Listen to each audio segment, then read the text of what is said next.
So Ukraine's attacks on Russian oil, coupled with American and European sanctions, are starting to have an effect.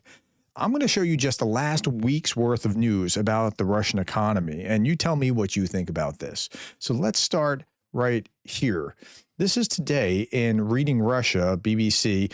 This cartoon, the guy saying, "Shall I buy a new TV set? Too expensive. Anyway, who would need to? I have a vivid imagination. He has no TV set, but he can't afford to buy it either." Now, that's today's news. Let's start here, November 5th, 1 week ago. Okay, when oil fails, systems built on barrels and OPEC plus collapse. That's the Russian system. Let's look at this. Venezuelan oil, a new threat to Moscow.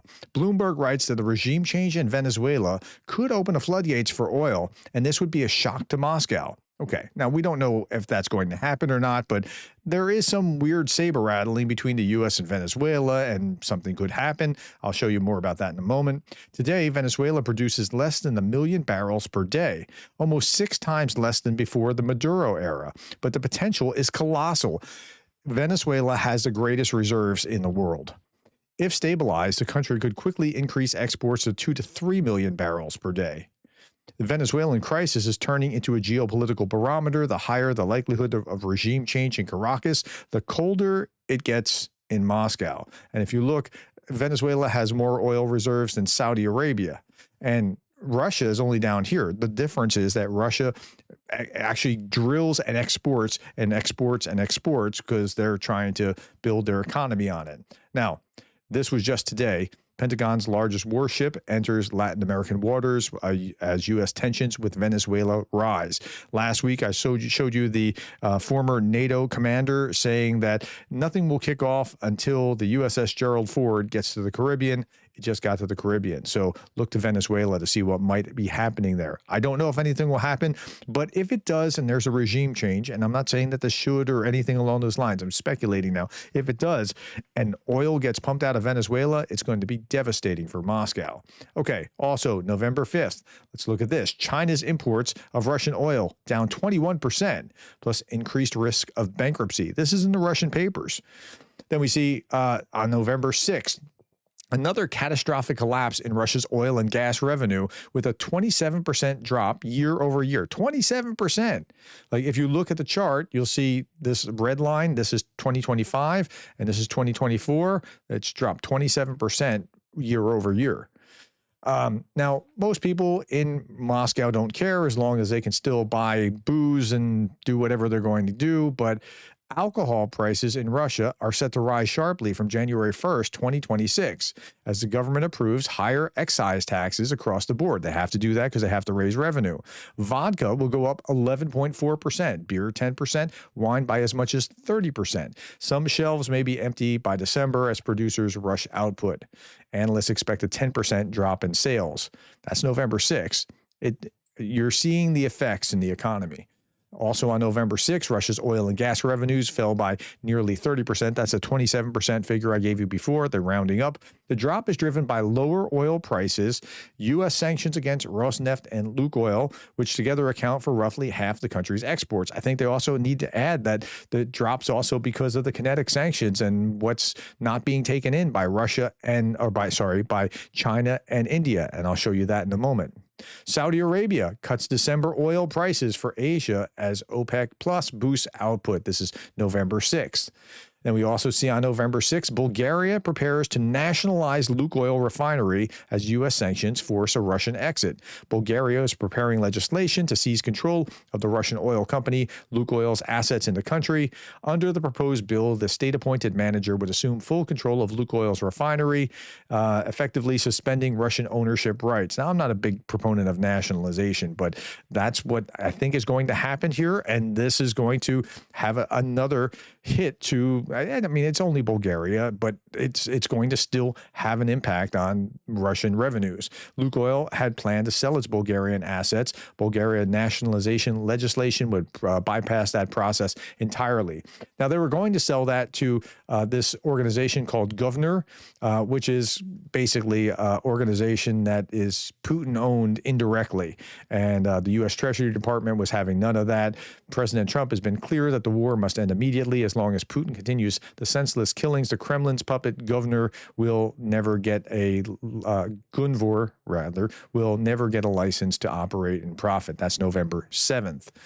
November 8th, what if you want to buy a car? Russians are complaining that it's now impossible to import cars due to taxes.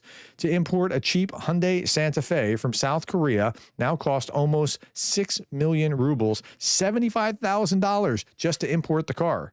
The car itself is only $2 million. That's 25,000 US dollars. But the customs clearance and recycling fees will cost another 3.5 million. So that's not happening. That's a protectionism scheme. And at the same time, you're trying to raise revenue for, well, to make up for the kinetic sanctions. Okay, so Putin's government is looting the population to pay for the war, and then they'll say there's nothing to see here. Don't believe no, it's okay. The special military operation's going just fine. Okay, the Institute for Organ Agagashtroy, I don't know how to pronounce that, was supposed to be Putin's dream nuclear research center. This is November 8th, but they're on strike. The employees' walk-offs are beginning to spread all over Russia as another 300 construction workers build the Institute Organ Generostroy in Ulyanovsk have gone on strike due to not having been paid in over 2 months. Currently, the salary delay has reached 2 months. We ask you to look into the situation. Help us because people have nothing left to pay their loans. Many debts have accumulated and everything else, but there's nothing to see here. Living conditions are also terrible. Toilets are overflowing, not being pumped out. Water is not delivered, purchased at our own expense. Lunches have been canceled. There has been no food for a long time. Transport, we get here however we can, said the workers in an appeal dated November 5th. Again, this institute was supposed to be Putin's dream nuclear research center, and they're just not paying the workers. Okay, let's look at November 9th. Revenue of housing developers in Russia fell by 6.7%. That's not a good sign. Housing has a multiplier effect, which means that, like, when housing is robust, so are many other sectors right around it, surrounding it, the construction industry and all the appliances and all the other manufacturers that would relate somehow. So housing market is collapse continues, with sales falling again as much as 33% in some cities. And here we are. Okay. November 10th, Maduro and Putin.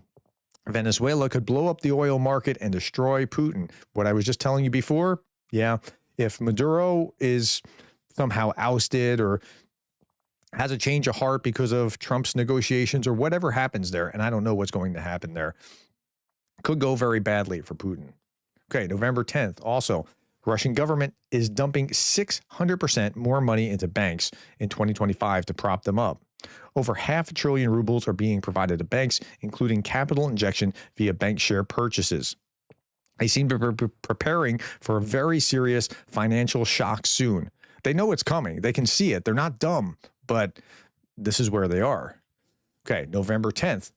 Budget revenues, this is also from Reading Russia. Budget revenues falling, trade with China declining, petrol supply problems in the regions, and I talked about that at some length in other videos, so I'm not going to belabor that here.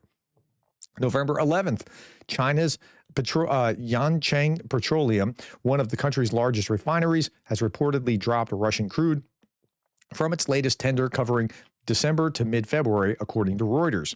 The plant had previously purchased Russian oil regularly, typically 1 cargo per month, and they're going, let's not do that. Okay, same with India, November 11th. Without India's shoulder to lean on, Russia is left without oil orders for December. Pardon me.